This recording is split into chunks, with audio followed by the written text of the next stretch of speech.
Κυρίες και κύριοι βουλευτές, η πρόταση δυσπιστίας που υπέβαλε η αξιωματική αντιπολίτευση έχει ένα προφανές και απλό νόημα: να ακυρώσει την επικοινωνιακή απάτη στην οποία βασίζεται η κοινοπραξία ΣΥΡΙΖΑ-ΑΝΕΛ.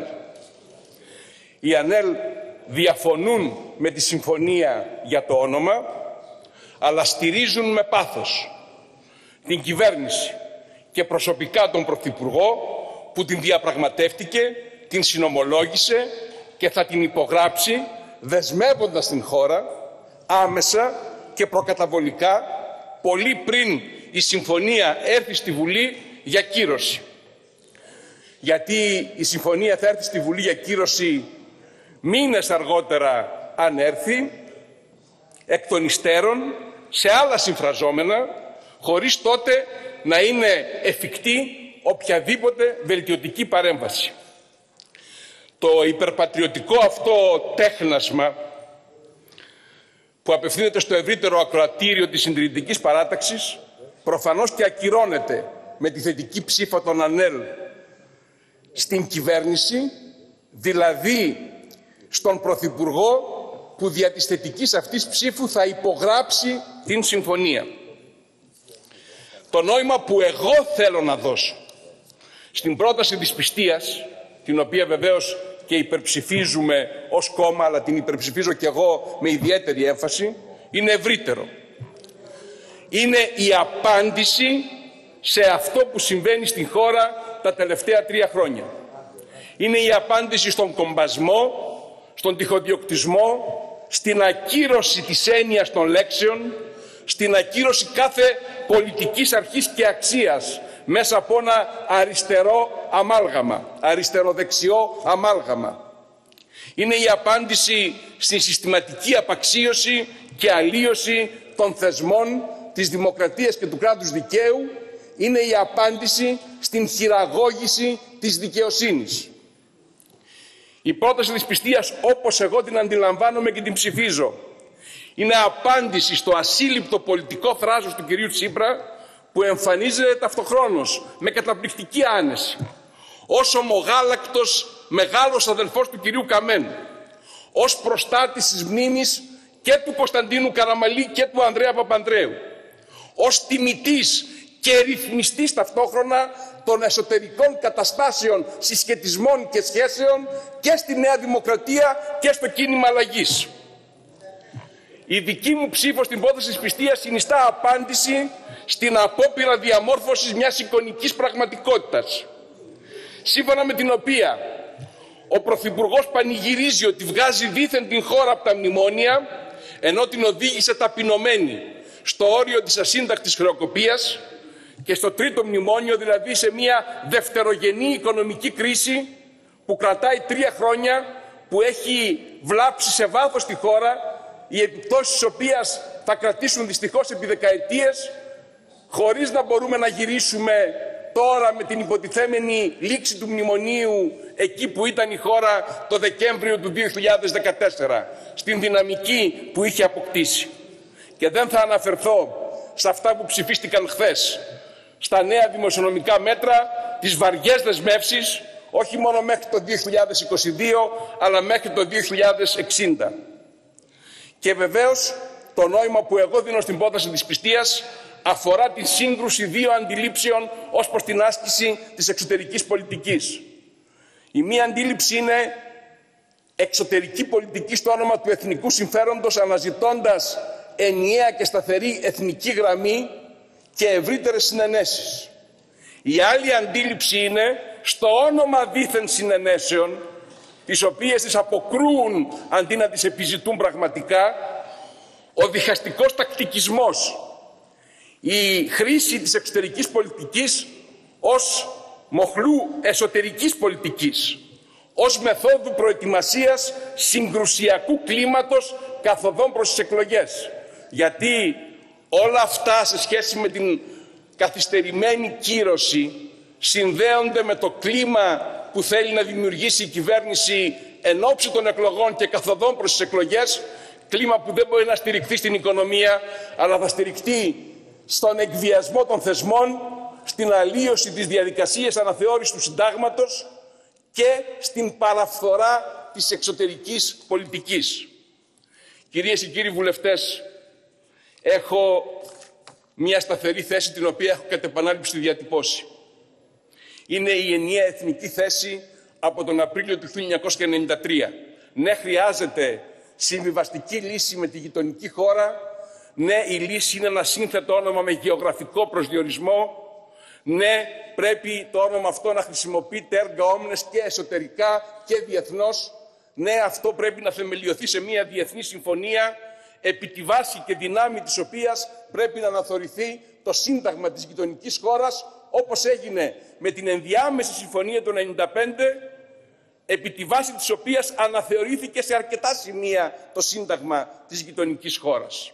Αυτά τα έχω πει άλλωστε 2 φορές ως Υπουργός Εξωτερικών στη Γενική Συνέλευση του ΟΗΕ.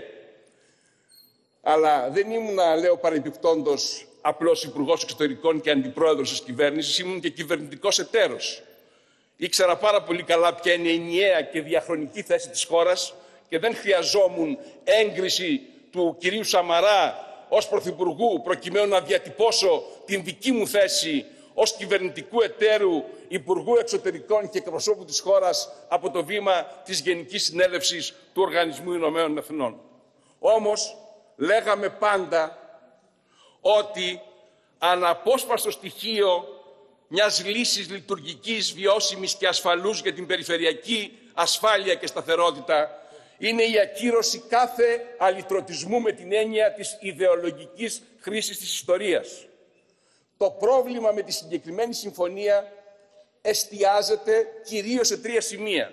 Στο γεγονός ότι η ηθαγένεια, ενώ είναι νομικός δεσμός του πολίτη με το κράτος, προσδιορίζεται ως μακεδονική, Macedonian, κάθετος citizen of the Republic of North Macedonia. Ο Αλβανός πολίτης θα έχει ηθαγένεια μακεδονική ή απλώς την ηθαγένεια του πολίτη της Βόρειας Μακεδονίας, όπως είναι το ακριβές. Το άλλο παραπέμπει σε μία εθνοτική αντίληψη και αναγνώριση. Το ισχύον σύνταγμα της γειτονικής χώρας του άρθρου 4 καθορίζει την ηθαγένεια έτσι περιγραφικά, ως πολίτης της χώρας αυτής, όχι ως Macedonian. Εμείς τους δίνουμε εδώ κάτι που δεν το προβλέπει το ισχύον σύνταγμά τους. Και η γλώσσα είναι μακεδονική, σλαβική, με κυριλική γραφή. Ναι, αλλά έρχεται ο Πρωθυπουργός και λέει στο διάγγελμά του επί τη εξαγγελία της συμφωνίας: η ελληνομακεδονική γλωσσική κληρονομιά δεν θίγεται από την γλώσσα των γειτόνων. Η ελληνομακεδονική, έτσι το λέμε. Αν φτάσουμε να το πούμε ελληνομακεδονική, τότε αν μη τι άλλο, η άλλη γλώσσα είναι σλάβο-μακεδονική. Και φυσικά δεν έχει αναγνωριστεί το 1977. Το τρίτο κρίσιμο σημείο είναι ο προβληματικός συγχρονισμός των ενεργειών, ιδίως σε σχέση με την ένταξη στο ΝΑΤΟ. Διότι η γειτονική χώρα καλείται από το ΝΑΤΟ προς ένταξη και το Βορειοατλαντικό Συμβούλιο αποφασίζει την ένταξη τώρα, πριν την έναρξη ισχύως της συμφωνίας.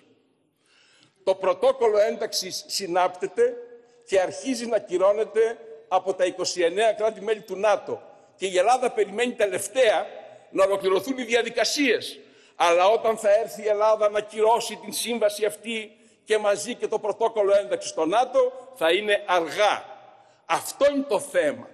Το θέμα είναι ότι οι βελτιώσεις πρέπει να γίνουν τώρα.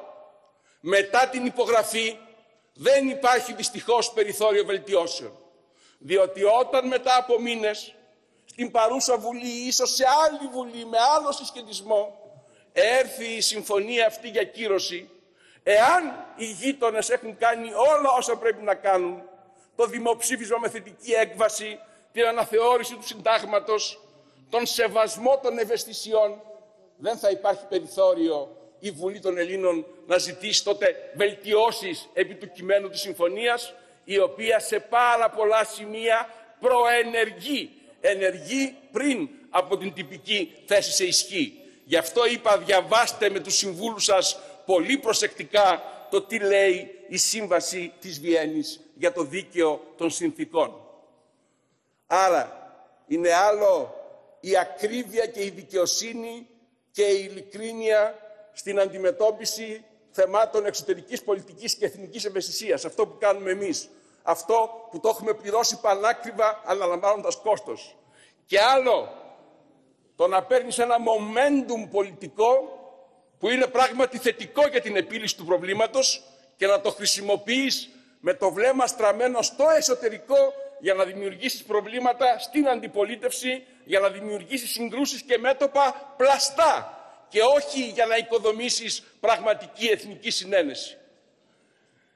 Ζητώ, απαιτώ και σε τελευταία ανάλυση ως Έλληνας πατριώτης παρακαλώ την κυβέρνηση να φροντίσει να βελτιώσει το κείμενο στα σημεία εκείνα τα οποία είναι ανοιχτά στο μέλλον σε κακή χρήση και μπορούν να γίνουν πηγές προβλημάτων, διότι ανεξαρτήτως της νομικής συζήτησης η υπογραφή, εφόσον συντελεστεί, δεσμεύει και εγκλωβίζει τη χώρα σε ένα τετελεσμένο και μετά δεν θα έχουμε περιθώρια να επέμβουμε ώστε να διασφαλίσουμε την καλή γειτονία, την ειρήνη, την περιφερειακή σταθερότητα, την ασφάλεια, την πρόοδο, την ανάπτυξη και όλες τις αξίες στο όνομα των οποίων βεβαίως αγωνιζόμαστε και ως πολιτικές δυνάμεις και ως άτομα αλλά και ως έθνος. Σας ευχαριστώ.